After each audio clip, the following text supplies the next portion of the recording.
Assalamualaikum warahmatullahi wabarakatuh. Waalaikumsalam warahmatullahi wabarakatuh. Kami dari kelompok 2 yang beranggotakan saya Anissa Nadia Aprilia, Saya Rabita, saya Fitri Salama, saya Lutfi Asasyara Hadani, saya Naila Afifah, saya Waliarni Adi. di sini kami akan mempresentasikan PPKN KD 15. Yang pertama yaitu adalah makna hukum. Hukum adalah peraturan atau aturan yang secara resmi dianggap mengikat yang diumumkan oleh penguasa atau pemerintah. Hukum juga meliputi aturan berupa undang-undang serta peraturan terkait kaidah dalam masyarakat dan keputusan yang ditetapkan oleh penegak hukum. Definisi yang baku mengenai hukum. Di dalam hukum terdapat beberapa unsur, di antaranya 1. Peraturan mengenai tingkah laku manusia dalam pergaulan masyarakat. 2. Peraturan itu dibuat dan ditetapkan oleh badan-badan resmi yang berwajib. 3. Peraturan itu bersifat memaksa. Dan yang terakhir, sanksi terhadap pelanggaran peraturan tersebut adalah tegas. Selanjutnya ada karakteristik hukum. Yang pertama, hukumnya bersumber pada Pancasila. Yang kedua, berkedaulatan rakyat. Yang ketiga, pemerintahan berdasarkan sistem konstitusi. Yang keempat, adanya kesamaan kedudukan dalam hukum dan pemerintahan. Yang kelima, kekuasaan kehakiman bebas dari pengaruh kekuasaan lain. Yang keenam, pembentukan undang-undang yang dilakukan oleh DPR dan Presiden. Dan yang terakhir, dianutnya sistem MPR. Penggolongan hukum.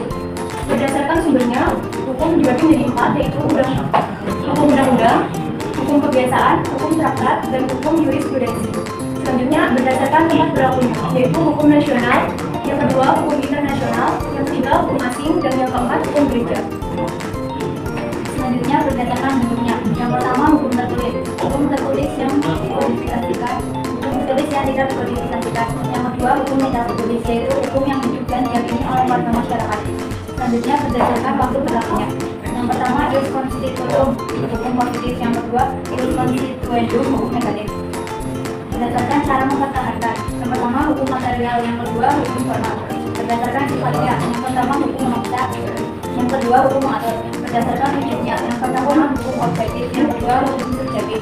Berdasarkan isinya. Yang pertama hukum publik, dan yang kedua hukum. Selanjutnya yaitu tujuan hukum, yaitu untuk menegakkan kebenaran dan keadilan, mencegah tindakan yang sewenang-wenang, melindungi hak, dan menciptakan suasana yang tertib, tentram, aman, dan damai.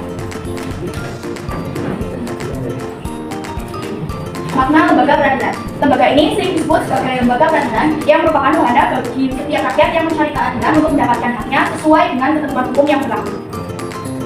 Dasar hukum lembaga peradilan. Adapun yang menjadi dasar hukum terbentuknya lembaga-lembaga peradilan nasional adalah yang pertama, Pancasila terutama sila kelima, keadilan sosial bagi seluruh rakyat Indonesia. Yang kedua, UUD NRI tahun 1945 bab 9 pasal 24 ayat 2 dan 3. Yang ketiga, UUD NRI nomor 3 tahun 1997 tentang pengadilan anak. Selanjutnya, klasifikasi hukum. Yang pertama ada peradilan umum dan yang kedua ada peradilan khusus. Lalu perangkat lembaga peradilan. Yang pertama peradilan umum, kedua peradilan agama, ketiga peradilan tata usaha negara, keempat peradilan sipil. Sikap yang sesuai dengan hukum. Setiap anggota masyarakat mempunyai berbagai kepentingan. Perbedaan kepentingan sering menimbulkan pertentangan. Dengan demikian, untuk menjaga ketidaktertiban dan ketidakteraturan dalam masyarakat, diperlukan sikap positif untuk menaati setiap norma atau hukum yang berlaku di masyarakat. Kesimpulan, adapun yang menjadi karakteristik dari hukum adalah adanya perintah dan larangan, serta perintah atau larangan tersebut harus dipatuhi oleh semua orang. Hukum berlaku di masyarakat dan ditaati oleh masyarakat karena hukum memiliki sifat memaksa dan mengatur. Hukum dapat memaksa seorang untuk menaati tata tertib yang berlaku di dalam masyarakat dan terhadap orang yang tidak menaatinya diberikan sanksi yang tegas. Dengan demikian, suatu ketentuan hukum mempunyai tugas untuk 1. Menjamin kepastian hukum bagi setiap orang di dalam masyarakat. 2. Menjamin ketertiban, ketentraman, kedamaian, keadilan, kemakmuran, kebahagiaan, dan kebenaran. 3. Menjaga jangan sampai terjadi perbuatan main hakim sendiri dalam pergaulan masyarakat. Sekian presentasi dari kami, terima kasih. Wassalamualaikum warahmatullahi wabarakatuh. Waalaikumsalam warahmatullahi wabarakatuh.